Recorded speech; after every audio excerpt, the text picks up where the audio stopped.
जी अस्सलाम वालेकुम, मैं हूं नूरुल आरफीन सिद्दीकी और आप देख रहे हैं आरफीन नामा। आज भी सोचा कि कुछ मज़ाहिया खबरों से आपकी दिलबस्तगी का सामान किया जाए। डोनाल्ड ट्रंप दफा हो गए हैं। जी हां, दाल फे ऐन हुई वो एक फ्लाइट जो हालिया बरसों में अमरीकी मुआशरे में अमरीकी इकॉनमी की तबाही की जिम्मेदार थी। डोनाल्ड ट्रंप ने आज अपने अलविदाई खिताब में जो कहा वो सुन करके मतलब मुझे खान साहब और नरेंद्र मोदी दोनों अचानक एक साथ याद आए हैं। जाहिर है मजमुआ है, कैसे याद ना आती।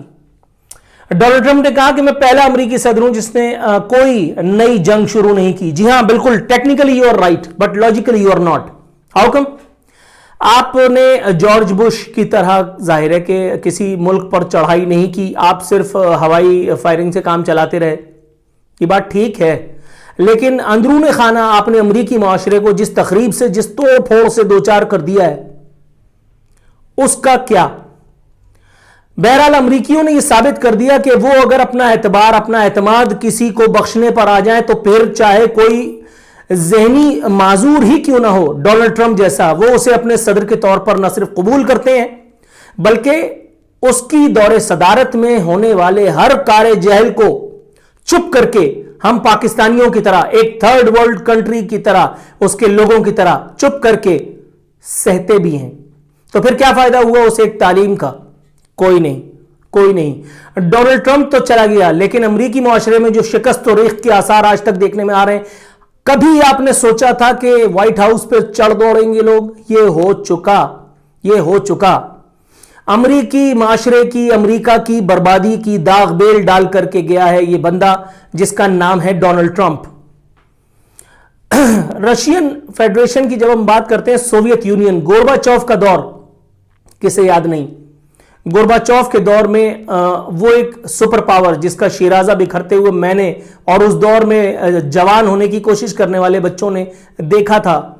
अगर अपने जहनों पर, नन्हे मुन्ने जहनों पर थोड़ा सा जोर डालें तो मेरा ख्याल है अमरीकी माशरे में होने वाली ये जो दर आने वाली खराबियां हैं, जहां स्याह फार्म और सफेद फार्म के दरमियान एक इतनी बड़ी खलीज आकर के खड़ी हो गई है, पैदा हो गई है, जहां मुसलमान होना गुनाह है, जहां माइनॉरिटी कम्युनिटी से होना आपके लिए सवालिया निशान खड़े कर देता है। उसी के साथ साथ जो बाइडेन के लिए भी अब इतने बड़े चैलेंजेस आ चुके हैं, मुझे नहीं पता किस तरह से वो इससे ओहदा बरा होगा, लेकिन इतना मुझे जरूर मालूम है कि चूंकि वो जो बाइडेन है, चूंकि वो बराक ओबामा का साबिक दस्ते रास्त रहा है, उसे उमूर मुमलिकत से आगही हासिल है, उन चैलेंजेस से वो बखूबी आशना है। इसलिए शायद इतने बड़े बड़े लेवल के भांडे वो ना मारे जिस तरह से डोनाल्ड ट्रंप ने मारे थे, या पाकिस्तान में इमरान खान, या इंडिया में नरेंद्र मोदी मार रहा है। अब हम आ जाते हैं बैनुल-अक़वामी सतह से थोड़ा सा हट करके। उन्होंने एक बड़ी खूबसूरत बात की। उन्होंने कहा अमरीकी अवाम दुआ करें कि जो बाइडेन की इंतजामिया कामयाब हो जाए। डोनाल्ड ट्रंप का कहना था कि चीन के खिलाफ दुनिया को ऐसा मुत्तहद कभी किसी ने नहीं किया। अच्छा, चीन का आपने बिगाड़ क्या लिया, यह पूछना था। आपने उस वायरस को चाइनीज वायरस कहा जो कोरोना वायरस के नाम से आज चल रहा है, बस उससे क्या होता है? उससे हुआ क्या? आपने कौन सा चीन की मईशत की कमर तोड़ दी? आपने कौन सा चीन की तमाम मंडियों पर, जिसको कहते हैं, दस्तरस हासिल कर ली? आपने कौन सा टेक्नोलॉजिकल एडवांसमेंट की मद में जो है वो ऐसी कोई ग्रां कदर कामयाबियां हासिल कर ली जो चीन ख्वाब में भी नहीं सोच सकता? ऐसा कुछ भी नहीं है। रह गई बात दुआ की, तो दुआ के तो आदी हैं हम लोग। हम लोगों का मतलब, मैं तमाम इंसानियत की बात कर रहा हूं, खुद तो कुछ करना नहीं है, दुआ मांग करके अल्लाह मियां की जिम्मेदारियों में एक और इजाफा करके छोड़ देते हैं। चलो देखते हैं ये जो असाइनमेंट आपने अपने लोगों को दी है उसका रिजल्ट क्या निकलता है। पाकिस्तान की अगर हम बात करें तो मोहतरम जनाब इमरान अहमद खान नियाजी, मेरे मुंतखब वजीर आजम, जिनका आखिरी शगुफा यह था कि मैं फौज के गमले में लगा, मैं GHQ की नर्सरी में पला बड़ा सियासतदान नहीं हूं। जी बात ठीक है, बात ठीक है। आज वो कह रहे हैं कि जी हम जनूबी वजीरिस्तान को हम 4G और 3G सर्विसेज देंगे। ये सुनकर के ऐसा नहीं लगता कि जैसे किसी भूखे नंगे को कोई क्या नाम है, आईफोन गिफ्ट कर रहा हो? ये सुनकर के ऐसा नहीं लगता कि जैसे आपको भूख लगी और मैं आपको जो है वो कोका कोला पिलाने के लिए और आपके पीछे ही पड़ जाऊं?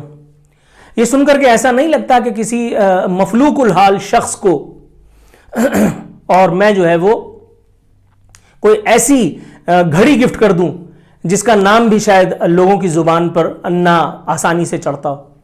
ऐसा है तो खान साहब, पूछना यह था कि अगर आप वहां के लोगों को 3G और 4G सर्विसेज देंगे भी तो उससे होगा क्या? क्या वहां फैली हुई बदअमनी का खात्मा हो जाएगा? क्या वहां लोगों को जो अपनी लोगों से, अपनी हुकूमत से, अपने मुल्क से, अपनी रियासत से, अपने इदारों से शिकायतें हैं, उनका कोई कलाकमा होने की उम्मीद है? नहीं।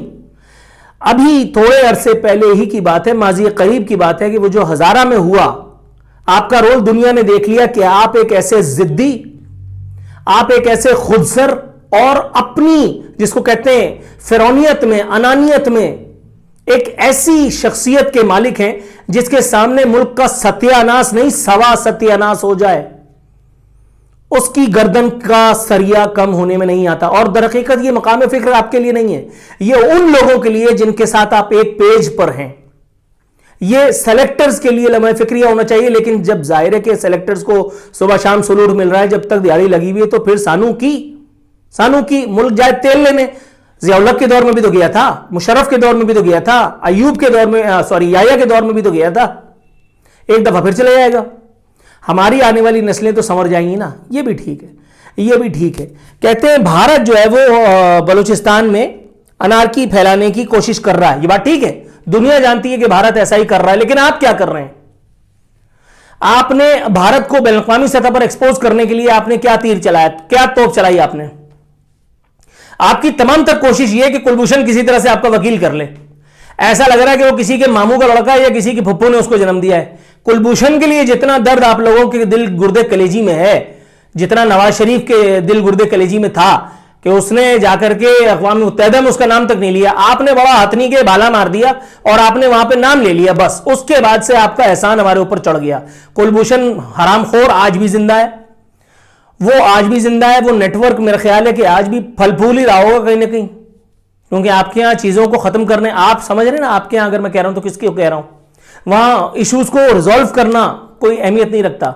इश्यूज को, जिसको कहते हैं, उस पर कपड़ा डाल करके खास वक्त का इंतजार करना उनके लिए इंपॉर्टेंट होता है। कुलभूषण बहुत सारे लोगों की दिहाड़ी है, कुलभूषण बहुत सारे लोगों की दिहाड़ी है, इसलिए उसको तो फांसी नहीं होने की, कुलभूषण को फांसी अलामती भी नहीं होने की है।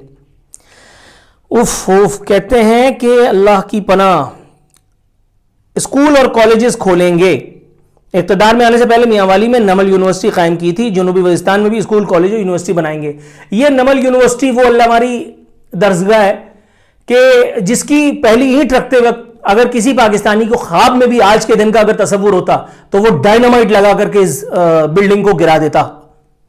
इस बिल्डिंग ने हमारी आरजुओं का, जिसको कहते हैं, इसको मक्तल का रूप धार लिया, क्योंकि यहां से खान साहब की दिहाड़ी की इब्तिदा हुई थी। यहां पहले नमल यूनिवर्सिटी और फिर उससे पहले शौकत खानम, आप समझ रहे हैं ना। शुरू में हमें भी यही लगता था कि ये अवाम के लिए हो रहा है, अवाम के पैसों से तो हुआ ही है, लेकिन एहसान इतना जताया कि जैसे घर से सब कुछ बेच करके और अपनी सारी कमाई इसके ऊपर लगा दी। हालांकि सब मेरा तुम्हारा पैसा है, सब मेरा तुम्हारा पैसा है। यह काम नवाज शरीफ अल्लाह ने भी किया। वो सारे पैसे जो अवाम की जेबों से निकले थे उससे जो है वो कुछ अस्पताल जरूर बनाए, इसमें कोई दो राय नहीं, कुछ अस्पताल जरूर बनाए। एक अस्पताल की राह में वो साबिक माइकल जैक्सन जो इंसाफ देने से ज्यादा फोटो सेशन करने पे और जिसको कहते हैं ढिचक ढिचक करने पे ज्यादा यकीन रखता था, वो डैम वाला बाबा, उसने एक PKLI नामी इदारे को बाकायदा पीछे पड़ गया और बंद करा के छोड़ा। अगर मेरा ख्याल है कि थोड़ी सी मांडवली नवाज शरीफ जैसा आदमी कर लेता, बददिमाग आदमी, तो आज कम से कम लोगों को वो एक मेडिकल इंस्टीट्यूशन तो नसीब होता। लेकिन बहरहाल खान साहब कहते हैं कि हमने फौज से बात की और सहूलत, इंटरनेट सहूलत फराहम करने का जो है वो फैसला कर लिया है। सर, अगर आप फौज के बारे में बात ना भी करते तो भी सबको मालूम है, क्योंकि आप एक पेज पे हैं। मतलब ये बात आपने इजाफी की थी, इसलिए मैं अगर थोड़ा सा टोक लूं तो आप बुरा न मनाइएगा। कहते हैं कि हमारी पूरी कोशिश है कि इस इलाके को ऊपर उठाया जाए। गया, अब लिख लो कि सफ़े हस्ती से मिट गया वजीरिस्तान माज़अल्लाह, क्योंकि जिस इलाके को, जिस जगह को ये ऊपर उठाने के लिए इक़्तिदार में आए थे, वहां के लोगों को इतना ऊपर पहुंचा चुके हैं, अक्सरियत को, कि अब वो नीचे आने के नहीं, वो नीचे आने के नहीं। वो चिल्लाते हैं हाय महंगाई, ये कहते हैं घबराना नहीं है। वो कहते हैं पेट्रोल महंगा हो गया, वो कहते हैं नवाज शरीफ चोर था। लोग कहते हैं कि हमें रिलीफ कब मिलेगा, वो कहेंगे कि रियासत मदीना एक दिन में नहीं बन गई थी। किसी बात का कोई तुक का जवाब इस बंदे के नामे अमाल में, इसके दामन में, इसकी जंबील में नहीं है, क्योंकि इसको पढ़ा ही नहीं गया ये सब कुछ। जिन्होंने इसको हुकूमत में लेकर के आए और उनको बताया कि भाई, उन्होंने सिर्फ ये 3-4 पॉइंट्स दिए थे, इसी के गिर्द अपनी गाड़ी घुमाते रहना, भगवान भला करेगा। और उसके बाद से भगवान क्या खूब भला कर रहा है, 2 लोगों का, पप्पा जानी और बेटा जानी। उसके बाद बाकी सारे जाए तेल लेने। आखिरी मगर बड़ी दिलचस्प खबर है, भूटान, मालदीव, अल्लाह की पनाह, बांग्लादेश, नेपाल, म्यांमार और पता नहीं एक बहुत ही सकील अंग्रेजी में किसी जगह का नाम लिखा है, वहां पे कोविड वैक्सीन भारत फराहम करने जा रहा है। कोविशील्ड वैक्सीन नाम लिया है इसका, manufactured by serum institute of India. Bhutan को 1 लाख जो है वो पहुंच चुकी है खुराक, और अल्लाह ताला अपनी अमान में रखे। मैं जयशंकर साहब से अपील करूंगा कि हजरत कोशिश कीजिएगा कि जितनी बोतलें वैक्सीन की वहां सीरम इंस्टीट्यूट ऑफ इंडिया की छपी हुई जा रही हैं, कोशिश करें रबड़ से, किसी स्याही से इसको मिटा दीजिएगा, पता ना चलने पाएगी ये इंडिया से आई थी। क्योंकि इंडिया ने नरेंद्र मोदी के भक्तों को जितना जिसको कहते हैं क्या, वो अल्लाह माफ कर, मुझे तो हिंदी भी सही नहीं आती, बल्कि हिंदी तो आती ही नहीं मुझे। इंडिया ने सिर्फ एक काम किया है, मंदिर बनाओ, मस्जिद तोड़ दो, ईसाइयों के चर्च को बुलडोज कर दो। ईसाइयों को, वो एक औरत को मैं देख रहा था, उसको नंगा करके उसके मियाँ के साथ तस्वीरें खिंचवाई जा रही थी बाकायदा। आप वैक्सीन बना रहे हैं, नफरत की वैक्सीन क्यों नहीं बना रहे? आप लोगों को सबसे ज्यादा जरूरत इस वक्त नफरत की और तासुब की वैक्सीन की है, जिसमें इंडियन माशरे की अक्सरियत मुब्तला है, इंडियन माशरे की अक्सरियत मुब्तला है। इस वीडियो में, हर वीडियो में इंडिया वालों को सबसे ज्यादा, जिसको कहते हैं कि मेरी टारगेट ऑडियंस वो भी है, लेकिन वो उन अन भक्तों का मैं क्या करूं कि जिन्हें मोदी की शक्ल में अपना भगवान नजर आता है, उन आंख के अंधों और अकल के बहरों का, अकल के जिसको कहते हैं माजूरों का मैं क्या करूंगा, जिन्हें अपने किसानों तक पर शक पड़ रहा है। उन्हें यह लगता है कि ये किसान नहीं बल्कि कोई बैरूनी एजेंट है जो उनकी सल्तनत को, बीजेपी की जिसको कहते हैं कि सत्य को, क्या सत्य बोलते हैं, ये हुकूमत को क्या बोलते हैं यार, उसको खा जाए, सत्ता को खा जाएंगे। अल्लाह ताला मालदीव, भूटान पर भी रहम करे और हम पे तो करे ही करे। कल इंशाल्लाह मुलाकात होती है। फी अमान अल्लाह।